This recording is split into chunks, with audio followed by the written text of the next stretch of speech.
an amazing, busy day we got laid out for us today. I mean, it's just going to be an incredible day today. Are we going to get wore out? I think so.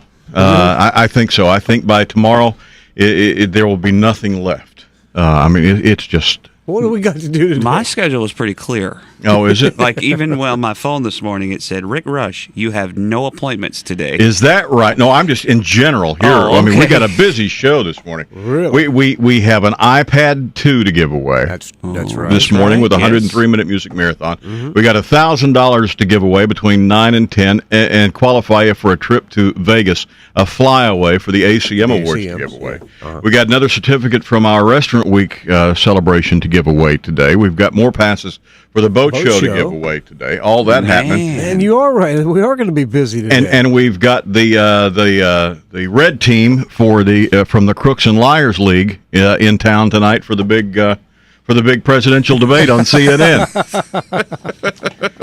The Crooks and Liar League. That's what I call presidential politics. It's the Crooks and Liars League. How many of those commercials can you listen to? If you listen to their commercials, every single one of them who is hoping to be the president of the United States is a crook and a liar. Yeah. Every single one of them. Mm-hmm. If you listen to the commercials, that's what they're telling us. We're all crooks and liars. Mm-hmm. I'm just the least of these. Right. You know, and my question is how, when all of this is said and done, when the Republicans pick one nominee, after everything that's been said by the others, how are they going to be able to unite behind one person? It's like when you are involved in a really ugly, hate-filled divorce. And you're accused of everything, and you accuse your partner of everything, and you just say whatever you have to say to get the most out of it that you can possibly get out of it. And as soon as it's over, and once the dust settles, yeah, you show up and sit beside each other at church. You know, for the kids. You know what I'm saying? I guess that's what it's like. It's kind of like that. It's because they will unite behind him. Right? Oh, absolutely, yeah. Because it'll be more important for the red team to beat the blue team than it will be to admit that we elected the least of these crooks and liars. So I guess they're under the premise that we should get this stuff out now before the blue team does it. That way we can see how they'll stand up against it. Is that what some of them are saying? I think a couple of them have said that. I think most of them just want the power.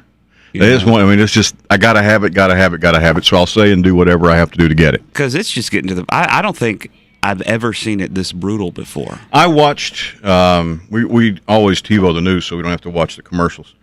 And we can skip through the stupid stories. But I was watching last night, and every single commercial break in the national news here locally and the local news locally was nothing but political.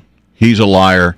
He's a cheat. And they would run. He's in back to back to back to back. Yep. The presidentials back to back to back to back to back. And it was every single commercial and every single stop set for a half hour. Did you guys watch Rock? Is it Rock Center with Brian Williams? I did not. No. They did a story on how it is easier to elect a president than it is to advertise toilet paper, because there are a ton of restrictions on why Cottonelle can't say Charmin sucks. Exactly. Yeah, and you can't. It is illegal for them to do that. It's illegal for McDonald's to say you don't want to go to Burger King. Right. Yeah. Because here's all the reasons that Burger King is bad. Exactly. You can't say that. But because of freedom of speech, without checking anything, you can badmouth another human being that's running for president. As much as you want to, as long as it's your super PAC, not affiliated with any candidate and all that kind of crap. They're doing a good job of that, boy. I tell you, it's wearing me out. But anyway, I was up at the Performing Arts Center and the Convention Center in the PAC yesterday for the ECHL Hall of Fame thing, and they're already there. I mean, CNN had the buses, and they've already started getting the barriers. Was right in front of the Coliseum. He was broadcasting the Situation Room from the Coliseum. Yeah, they got the barriers started, and it's so it'll be a circus up there tonight. Yeah. I mean, I know the press credentials. They sent me a thing for press credentials, and like I said, once they asked what kind of vehicle, and I said Subaru.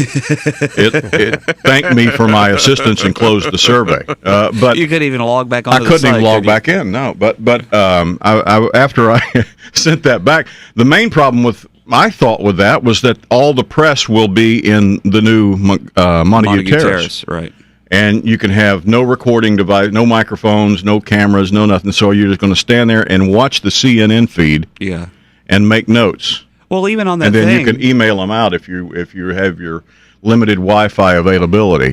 basically what you could do is local press could watch it at the house, tape it, and send out the CNN stuff because they said since you can't be inside, you're free and clear to use our from the house. yeah. Yeah. So why bother? And I, not as press, but just as somebody that might be interested in going to see the debate, it was an invitation only thing. You can't even go. Just as a normal. Do you want to go? I was thinking Because I had a guy call me last night, and he said, "Look, I got 2 tickets from Santorum's people." He said, "My son's not going with me. He's got to work. Do you want it? Go with me." And I said, "Wait a minute. Let me check. Did you call this number?" Well, I'm just thinking. I've never. The one thing that I haven't done is be in the same room with somebody that was potentially the next president of the United States. It may be something that might be neat. Don't tuck a Subway in your shorts or something, because they'll frisk you going in. I haven't done that in a long time. I don't think you're allowed to take in outside food or anything. I So still have to eat the Coliseum price. you still got it. Yeah, $6 beer and a $12 burger. I'll pass. All right, fine.